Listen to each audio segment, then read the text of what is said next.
Welcome back दोस्तों, मैं Gufran electrical channel में। आज हमारी वीडियो का टॉपिक है एसएसआर और दोस्तों इलेक्ट्रोमैग्नेटिक रिले में क्या अंतर होता है। मतलब कि दोस्तों हमारी सॉलिड स्टेट रिले और दोस्तों इलेक्ट्रोमैग्नेटिक रिले, इन दोनों में क्या अंतर होता है। और दोस्तों साथ ही साथ हम जानेंगे इलेक्ट्रिकल इंटरव्यू से जुड़े हुए इन दोनों से क्वेश्चन जो पूछे जाते हैं, आज इस वीडियो में जानेंगे। और साथ ही साथ जानेंगे चाहे हमारी एसएसआर हो चाहे हमारी इलेक्ट्रोमैग्नेटिक रिले हो, आखिर इन दोनों का यूज कहाँ किया जाता है और दोस्तों क्यों इन दोनों का यूज किया जाता है। दोस्तों चाहे हमारी एसएसआर हो चाहे हमारी इलेक्ट्रोमैग्नेटिक रिले हो, दोस्तों सबसे पहले मैं इन दोनों की कुछ कॉमन चीजें बता देता हूं। दोस्तों मैं एक चीज बता दूं, ये दोनों हमारे एक तरह के स्विच होते हैं। दोस्तों स्विच की तरह ही हमारे वर्क करते हैं, बस फर्क इतना होता है दोस्तों ये हमारे क्या होते हैं, इलेक्ट्रिकल स्विच होते हैं, यानी कि इलेक्ट्रिकल द्वारा ऑपरेट होने वाले स्विच होते हैं। जो हम घरों में यूज करते हैं स्विच, वो होते हैं हमारे दोस्तों मैकेनिकल स्विच। लेकिन दोस्तों ये दोनों जो होते हैं हमारे इलेक्ट्रिकल स्विच होते हैं, यानी कि इनको ऑन ऑफ करने के लिए भी हमको इलेक्ट्रिसिटी की आवश्यकता होती है। दोस्तों चाहे हमारी एसएसआर हो चाहे हमारी इलेक्ट्रोमैग्नेटिक रिले हो, यानी कि दोनों की कुछ कॉमन चीजें की बात कर रहे हैं हम। दोस्तों मैं इन दोनों की एक चीज और बता दूं कि जब भी हम इनपुट में इनको सप्लाई देते हैं, इनपुट में जो हम सप्लाई देते हैं, इनपुट में हम वो सप्लाई देती है जिससे हम इसको कंट्रोल करेंगे। सप्लाई से हम इसको कंट्रोल करेंगे, वो सप्लाई हम इसको देते हैं इनपुट में। और दोस्तों जो आउटपुट में इसके कनेक्शन हम जोड़ते हैं, तो दोस्तों आउटपुट में वो कनेक्शन जोड़े जाते हैं जिस चीज को, मानने की बात है हमारा कोई भी लोड हो सकता है, जिस चीज को हम क्या करेंगे, कंट्रोल करेंगे। दोस्तों जैसे कि हमारा लोड कोई भी हो सकता है, जैसे हमारी कोई मोटर हो सकती है या हमारा कोई भी मशीन हो सकती है, कोई भी मशीन हो सकता है, तो उसको हम आउटपुट में कनेक्ट करते हैं और इनपुट में वो सप्लाई कनेक्ट करते हैं जिससे हम इसको कंट्रोल करने वाले हैं। यानी कि अपनी कोई सी भी रिले हो, चाहे सॉलिड स्टेट रिले हो चाहे इलेक्ट्रोमैग्नेटिक रिले हो, जिससे हम इसको क्या करने वाले हैं, कंट्रोल करने वाले हैं। यानी कंट्रोल मतलब कि दोस्तों इसको हम ऑपरेट यानी कि ऑन ऑफ करने वाले हैं। वो सप्लाई इसके हम इनपुट कनेक्शन में करते हैं। और साथ ही साथ एक चीज और बताता चलो, जब हम कोई भी रिले, चाहे हमारी एसएसआर रिले हो दोस्तों चाहे इलेक्ट्रोमैग्नेटिक रिले हो, दोस्तों जब भी हम इनको ऑपरेट करते हैं तो इसको हम ऑपरेट करते हैं लो वोल्टेज पर, यानी कि हमारी लो वोल्टेज पर ऑपरेट होने वाली रिले है। और दोस्तों इनके आउटपुट में, यानी कि इससे हम जो कंट्रोल करते हैं, इनसे जो हम कंट्रोल करते हैं दोस्तों, वो करते हैं हम क्या, हाई वोल्टेज। जैसे दोस्तों 440 वोल्टेज हो गया या 220 वोल्टेज हो गया, यानी 3 फेज सप्लाई और सिंगल फेज सप्लाई एसी। और दोस्तों जो हमारी एसएसआर या इलेक्ट्रोमैग्नेटिक रिले होती है दोस्तों, ये हमारी डीसी से भी ऑपरेट हो सकती है, यानी कि डीसी ऑपरेटेड भी आती है। और दोस्तों एसी सप्लाई से ऑपरेट होने वाली भी रिले आती है, चाहे हमारी एसएसआर हो चाहे हमारी इलेक्ट्रोमैग्नेटिक रिले हो। तो दोस्तों लो वोल्टेज पर इसलिए ऑपरेट होती है क्योंकि दोस्तों इनको हम अपने सेंसर द्वारा ऑपरेट करते हैं, या दोस्तों हम फ्लोट स्विच आते हैं हमारे, जो फ्लोट स्विच होते हैं उसके द्वारा भी ऑपरेट कर सकते हैं। और दोस्तों जो हमारा पीएलसी होती है, पीएलसी द्वारा भी ऑपरेट कर सकते हैं, या हम रिले द्वारा भी अपनी एसएसआर को ऑपरेट कर सकते हैं। तो इसीलिए दोस्तों ये क्या होती है, लो वोल्टेज पे ऑपरेट होने वाली होती है रिले, चाहे एसएसआर हो चाहे हमारी इलेक्ट्रोमैग्नेटिक रिले हो। तो दोस्तों हम इनको लो वोल्टेज पे ऑपरेट करते हैं, लेकिन हम इनसे जो कंट्रोल कर रहे हैं लोड, वो लोड हम हाई वोल्टेज भी कंट्रोल कर सकते हैं। जैसे कि मैंने अभी आपको बताया, हम 3 फेज सप्लाई भी इससे कंट्रोल कर सकते हैं और अपनी सिंगल फेज सप्लाई 220 सप्लाई भी कंट्रोल कर सकते हैं। तो दोस्तों ये थी इनमें कुछ कॉमन बातें। अब बात करते हैं हम इन दोनों में क्या डिफरेंस होता है और इनका यूज हमको कहां पे करना चाहिए। दोस्तों सबसे पहले बात करेंगे हम हमारी जो इलेक्ट्रोमैग्नेटिक रिले होती है, आखिर ये कैसे वर्क करती है, इसकी वर्किंग को समझेंगे। तो दोस्तों ये होगी हमारी एक इलेक्ट्रोमैग्नेटिक रिले। तो ये किस प्रकार वर्क करती है, अब ये मैंने अभी सिंगल टर्मिनल बनाया है इसका। दोस्तों ये होती है हमारी मेन कोयल इसकी, जो इसमें मैग्नेट पैदा करती है, यानी कि मैग्नेट बनाती है। इसके ऊपर यहाँ क्या बनेगी, एक मैग्नेट बनेगी। हम जैसे इसको सप्लाई देंगे, ये हमारी 24 वोल्ट डीसी वाली भी मिल सकती है, ये 12 वोल्ट डीसी ऑपरेट से भी मिल सकती है आपको, ये दोस्तों 32 वोल्ट डीसी की भी मिल सकती है आपको, यानी कि डिफरेंट आपको मिलेगी वोल्टेज पे ऑपरेट होने के लिए। चाहे आप एसी में भी इसको, ये एसी में भी प्रोवाइड हो जाती है, यानी एसी सप्लाई से ऑपरेट होने वाली आपको इसमें भी मिल सकती है। तो ये हो गई हमारी मेन कोयल। और दोस्तों इसके ऊपर एक लीवर लगा होता है ऐसे, और दोस्तों इसका कॉमन टर्मिनल ये।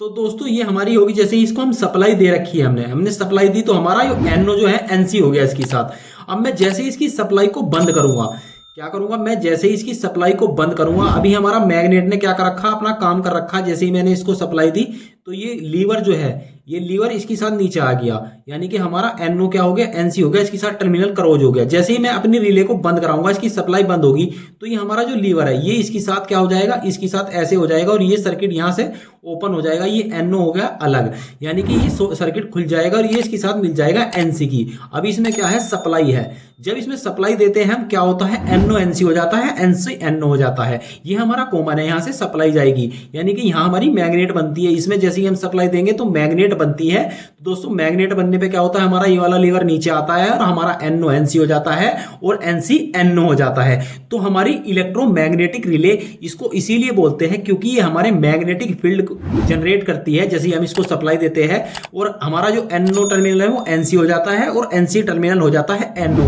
जैसे ही हमारा लीवर यहां मैग्नेट बनती है, हमारा लीवर मैग्नेट की तरफ खींचता है, तो दोस्तों ये NO है, ये NC बन जाएगा इसके साथ, और ये NC जो है ये इसको लीवर इसके पास से नीचे आ जाएगा। और जैसे ही हम मैग्नेट को, यानी कि हमारी सप्लाई कटेगी, मैग्नेट इसमें से बंद होगी, तो हमारा यहाँ एक स्प्रिंग लगा होता है जो इसको पकड़ के रखता है ऐसे, तो ये तुरंत स्प्रिंग अपना वर्क कर देगा, ऐसे ही स्टेज करेगा ऊपर की तरफ और ये NC टर्मिनल NC हो जाएगा और NO हो जाएगा NO। तो ये हमारी रिले करती है इस तरीके से वर्क।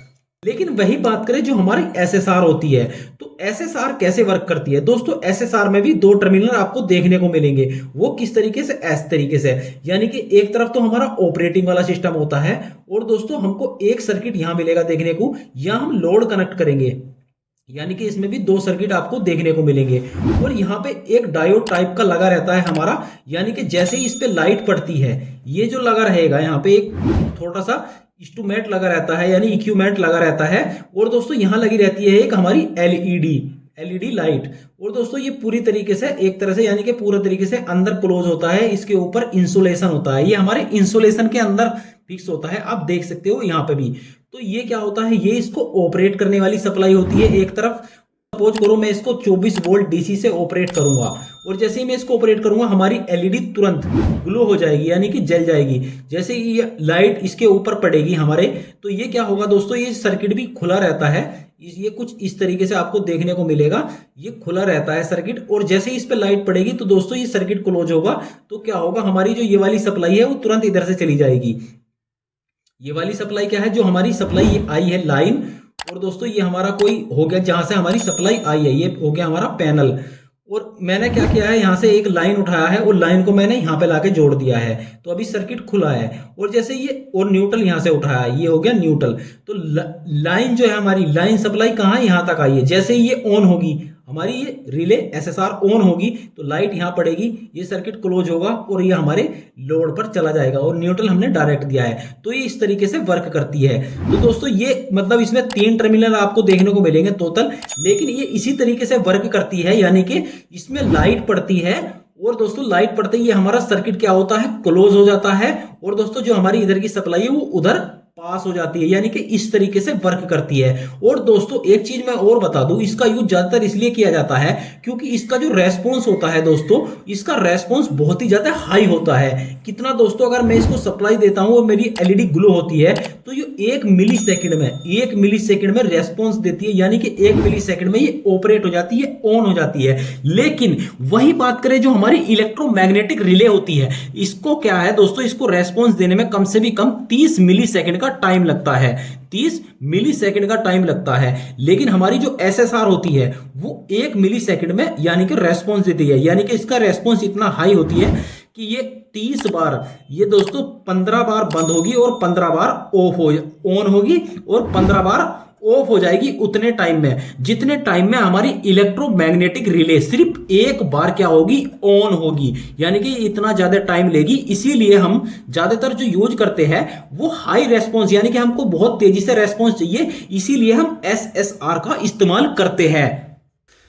मैं एक चीज और बता दूं दोस्तों, इन दोनों के कुछ फायदे भी हैं, कुछ नुकसान भी है। तो दोस्तों जो हमारी SSR होती है इसमें एक प्रॉब्लम आ जाती है कभी कभी क्या है दोस्तों, इसको हम ऑन ऑफ करते हैं ना एसएसआर को, तो किसके द्वारा करते हैं, जब हमारी लाइट ऑन ऑफ हो रही है, लाइट ऑन ऑफ हो रही है तब ये हमारी ऑन ऑफ हो रही है। तो light bar bar on off होगी तो इसका जो इंसुलेशन है दोस्तों, तो इंसुलेशन हीट करने लगता है। तो दोस्तों इस इंसुलेशन को हम हीट से बचाने के लिए क्या करते हैं, इसके बैक साइड में एक पार्ट लगा हुआ देखोगे दोस्तों, इसको बोलते हैं मैं हीट सिंक, यानी कि ये इसकी हीट को क्या करता रहता है, सिंक करता रहता है। तो दोस्तों इससे हमारी हीट से, यानी कि हमारी जो एसएसआर है उसको हीट होने से बचाने का कार्य करता है। और इसमें एक फायदा और हो जाता है दोस्तों कि इसको क्या है, ऑपरेट करने के लिए फिक्स वोल्टेज नहीं चाहिए होते हैं। जैसे हमारी ये होती है इलेक्ट्रोमैग्नेटिक रिले होती है, तो दोस्तों जब भी आपको देखने को मिलेगी एक फिक्स वोल्टेज कहीं देखने को मिलेगी, जैसे 12 वोल्ट डीसी सप्लाई या 24 वोल्ट डीसी सप्लाई, या मतलब जब भी आपको देखने को मिलेगी इस पे एक फिक्स वोल्टेज ही देखने को मिलेंगे लिखे हुए। और इसको अगर हम फिक्स वोल्टेज से कम वोल्टेज देंगे, जैसे मेरी कोई 24 वोल्ट की है, तो दोस्तों अगर मैं इसको 18 वोल्ट या 16 वोल्ट जा रहा है डीसी सप्लाई, तो दोस्तों ये ऑपरेट तो हो जाएगी, लेकिन इससे क्या होगा, इतनी ताकतवर मैग्नेट ये अपने फुल वोल्टेज, जो फुल वोल्टेज है 24 उतने वोल्टेज पे बना रही थी, ये कम वोल्टेज होने पे वो ताकत इसकी मैग्नेट में नहीं रहेगी।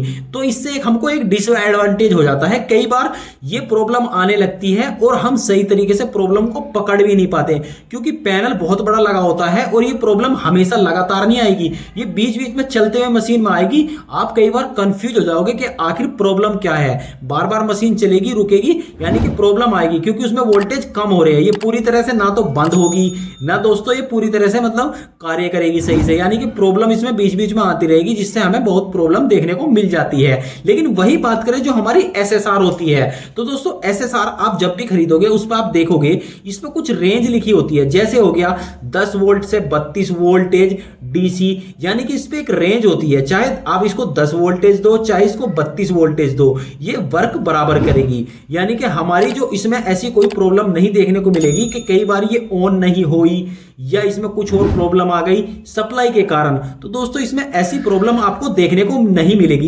ये इसका एडवांटेज है हमारी एसएसआर का। और एक फायदा और है जो मैंने अभी आपको बताया था कि इसका जो रेस्पॉन्स है वो 1 मिली सेकंड में रेस्पॉन्स देती है, और वही हमारी इलेक्ट्रोमैग्नेटिक रिले वो 30 मिली सेकंड लेती है रेस्पॉन्स देने में, यानी ऑन ऑफ करने में।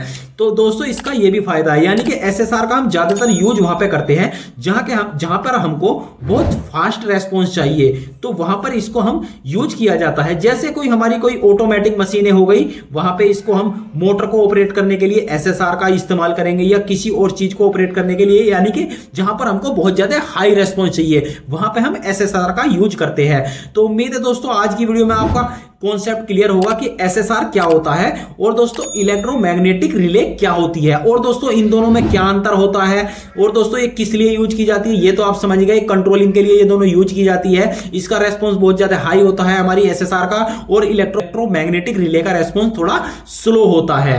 तो उम्मीद है आज की वीडियो से कुछ आपको अच्छी जानकारी मिली होगी। अगर वीडियो अच्छा लगा प्लीज दोस्तों लाइक करके जरूर बताइए आपको वीडियो कैसा लगा। अगर आप हमारे चैनल पर नए हैं तो चैनल को सब्सक्राइब कर लीजिए और बेल आइकन प्रेस कर लीजिए, ताकि आने वाली वीडियो की नोटिफिकेशन आप लोगों को मिलती रहे। आज की वीडियो में धन्यवाद, मिलते हैं अगली वीडियो में।